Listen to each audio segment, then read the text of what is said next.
Alright, so now we are back and we're going to be talking about how to create design texture with styling tools. And I feel a lot of you are kind of familiar with this. A lot of you know how to use a curling iron or a flat iron.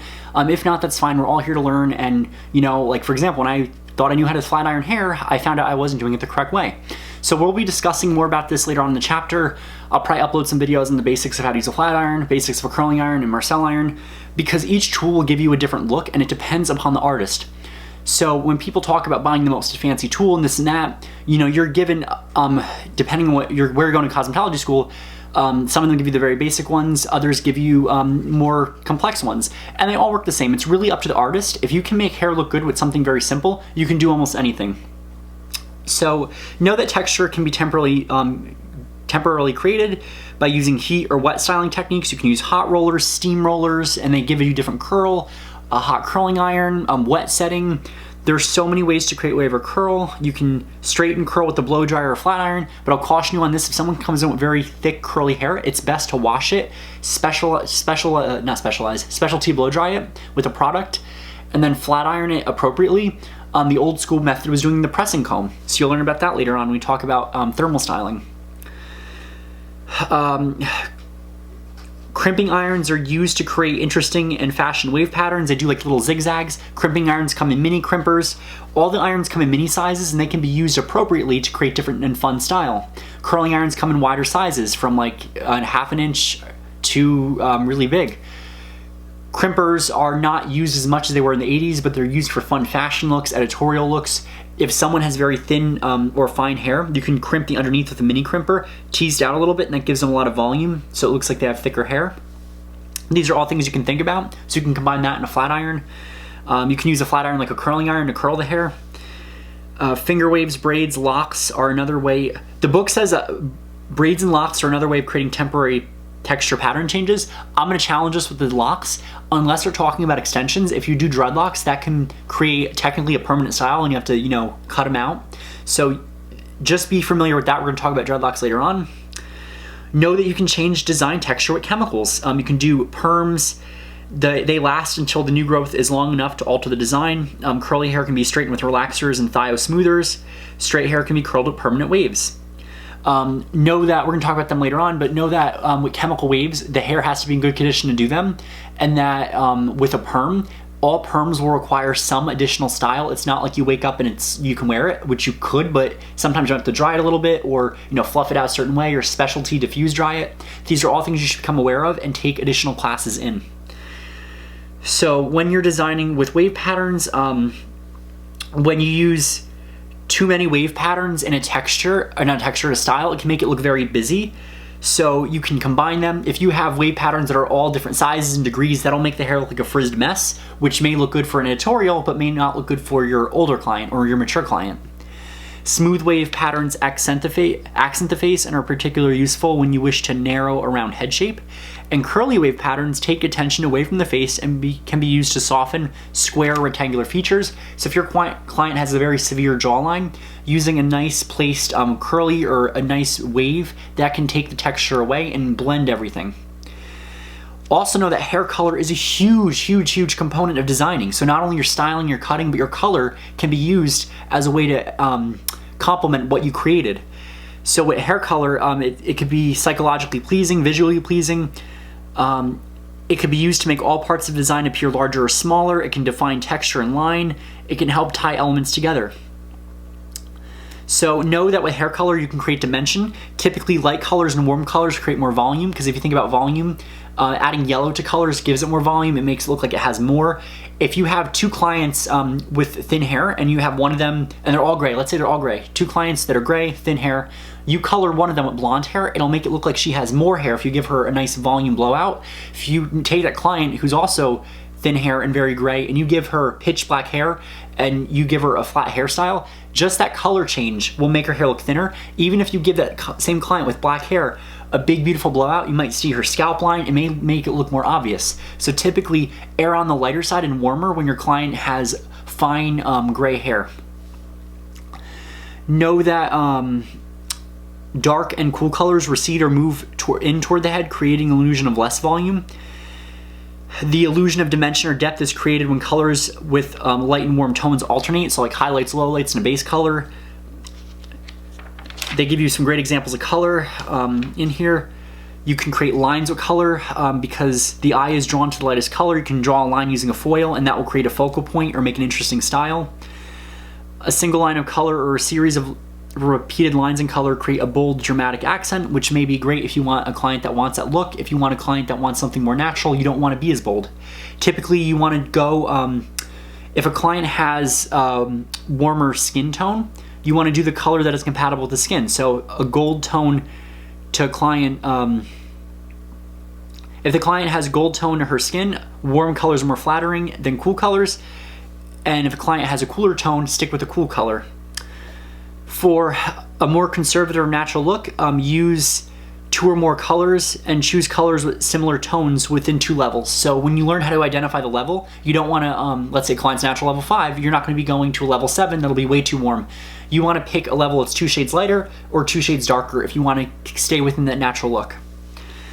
When using high contrast colors, you want to use one of the colors sparingly, unless you want an attention-grabbing look. So like high contrast colors are gonna be your fashion colors, your pinks, your purples, your blues. You can apply the same principles of design to that and make it an awesome fashion look. Maybe the client just wants a little streak and you'll just give her that little streak. So now we're gonna go into talking about the principles of hair design. Also take a look at this really cool color because I like that color and that cut. That cut gives you a good example of what we talked about with texture, the lines. Use that as a focal point because that will help you kind of identify some things. So know with the principles of hair design, there's 5 important principles: proportion, balance, rhythm, emphasis, and harmony. And these are the basic principles of hair design. Proportion is going to be the comparative relationship of one thing to another. So, for example, they give an example of a 60-inch television set may be considered out of proportion or scale with a very small bedroom. You don't want a client whose hairstyle is not in proportion with her body or face shape. So if you have a client, I like this example here, a large hairstyle makes a petite woman look smaller. It also makes it look like she's wearing a wig. A large hairstyle balances a large body structure. So you want to go in contrast with that. Body proportion is a huge part of what we base our hairstyles on. So they become more obvious if the hair is too small or too large. So if a client, they'll come in, I want to look like 20 years younger and I want to lose like 20 pounds. And that's where you jokingly say, okay, I'll take off 5 years first and we'll see if we can, work your hairstyle around this. But in all seriousness, if someone is larger, you want a larger hairstyle that complements them. If you give them a tight, short, smooth style that is not thick, that will make their body shape more obvious and that won't look proportionate. So always keep that in mind when you're designing. A general guide for proportion is that the hair should not be wider than the center of the shoulders, regardless of body structure. So if I make my hair like this wide, this is going to be out of proportion with my shoulders. If I do something like that, that still looks pretty good. So use the body on the shoulders as your measurement for designing this. The next principle of design is balance. Balance is defined as establishing equal or appropriate proportions to create symmetry. In hairstyling, it can be the proportion of height to width. Balance can be symmetrical or asymmetrical. Often when you are dissatisfied with the finished hair design, it's because the style is out of balance. And the way you're going to measure symmetry is to divide the face into 4 equal quadrants, or 4 equal parts. The line that cross at the central axis is the reference point for judging the balance of your hair design. You can then design if the hairstyle looks pleasing to the eye and is in the correct balance. So everyone's going to have a different focal point. So if it's around here, around the nose, that will be where you're designing. On clients with facial defects, it becomes more complicated because you're trying to work around that and minimize that. So typically making a hairstyle that can hide one side of it. I worked with a client that she lost part of her jaw due to smoking. She had some kind of jaw cancer or mouth cancer, and it was like sunken. So we would design the style like a wave that would kind of like cover that up. That would make her feel more confident. So that they give you an example of how to get symmetry. Your Cengage also has little activities that help with this. And know that symmetrical balance occurs when an imaginary line is drawn through the center of the face and the 2 resulting halves form a mirror image. So think of a butterfly. If you take a butterfly and you put a line through it, you can fold the wings together and it matches. That's what symmetry is. Symmetrical balance means that everything's the same on one side. The volume, the harmony is the same on here. The balance of harmony is the same on here. There's equal contrast. Everything is similar. The texture is similar. So for example, one side is curly, this side is curly. It's not one side's curly and this side is straight, or that would be considered asymmetrical. So know that asymmetrical balance is established when two imaginary halves of a hairstyle have equal visual weight but are positioned unevenly. An example is an asymmetrical haircut. So one side shorter and then one side is like longer. So if you draw a diagonal line right here and you do a haircut like this where it's short and long here, that is going to be using diagonal lines for design. It's also going to mean that your proportion is going to be asymmetrical. I mean, not your proportion, your balance is going to be asymmetrical balance. And you will know that these terms can get a little confusing, and some videos of hairdressers, they actually will mismatch terms. Just be aware of the concept. Know that asymmetrical haircuts may require a little bit more maintenance. They may not be ideal for everyone, but they're very fashionable. Victoria Beckham is someone who rocked an asymmetrical cut with the asymmetrical bob. Know that the next principle design rhythm is a regular position or reoccurrent pattern of movement in a design. Think of me like music. Music has a rhythm. It's like, that's a rhythm. It's not and random. So rhythm gives you an example. Let me see if I can give you an example of rhythm. Texture is a really good example of rhythm. Curls can be gentle or or slow, or they can be fast, curly, coily, and like frizzy. Know that the next principle of design is going to be emphasis. Emphasis is also known as focus. It may also be called the focal point in a design, and it's what draws the eye first before it travels to the rest of the design. A hairstyle must be well balanced with good rhythm and harmony, but it can still be boring. So an example of a hairstyle with having good balance, good rhythm, and good harmony, and being boring would just be just a basic straight bob that's just an average color, nothing unique. If you want an emphasis, you could add some unique sharp texture in there or some really cool color streaks. Some examples you can add emphasis or a focal point would be wave patterns, color, change in form, or ornamentation. You want to pick the area of the head to emphasize tastefully. You can add an ornament like a bow or a ribbon or a feather. Think about using your emphasis in a way that's not going to be too crazy, because typically a lot of students go for the craziest thing. When you're doing runway hair or something like that, if you add too much emphasis in there, it'll become crazy and you lose the focal point. So I like this idea of that like emo scene haircut they give of the bow. That was back in my day in high school. In middle school, people had those haircuts, they wore the bows. That one big bow was a focal point, and that would draw your attention first, and you would complete the look with everything. So they also give you an example of fast rhythm. Before I forget, check out that curly person. She has like almost like crazy hair. That's an example of fast rhythm. Slow rhythm is going to be soft, elegant waves.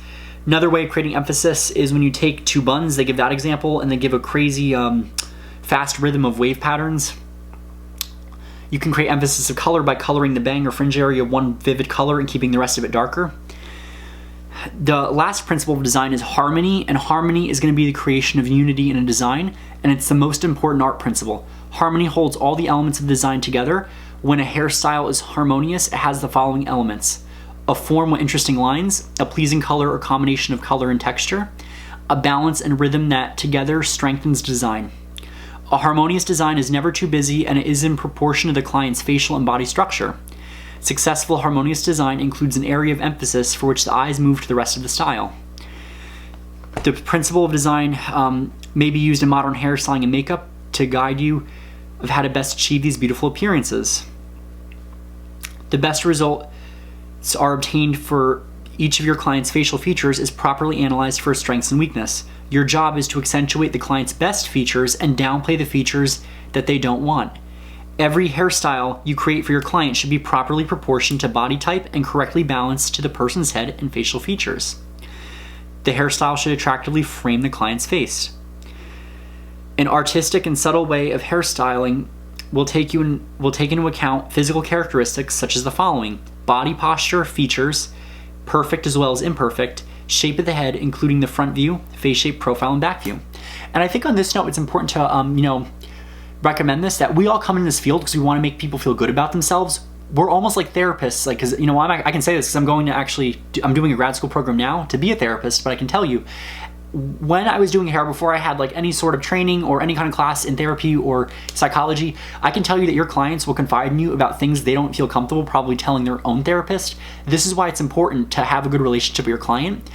We all have things that we don't like. We all have things that we're not proud of, that we're ashamed of. We all have things that we don't like on our bodies. That is totally normal. And you know what? We are awesome because we can use our hairstyling, coloring techniques, texture techniques to make a client who comes in very upset or very sad, we can make them leave feeling happy and feeling good about themselves. So it's important to know that as stressful as it is, we're working for a good cause. We're helping people feel good about themselves. And on that note, just take a 5-minute break, relax, unwind, take all this in, look through some hair guides, try to apply the principles of design. And we're gonna be talking about next, the influence of hair type on hairstyling and creating harmony between hairstyle and facial structures. And we're gonna end it on designing for men. So that's gonna be the last of this chapter. This chapter will form the basics of everything we do next through wet setting, thermal styling, color, texture, and all of that. So take all this in. I know it's a lot. Watch your Studio Luma, go on your Cengage, do all of that, and engage with one another on your social media. I think that's an important way of learning these techniques. So I'll see you guys soon, and we'll be back to talk about the next part and the influence of hair on hairstyling.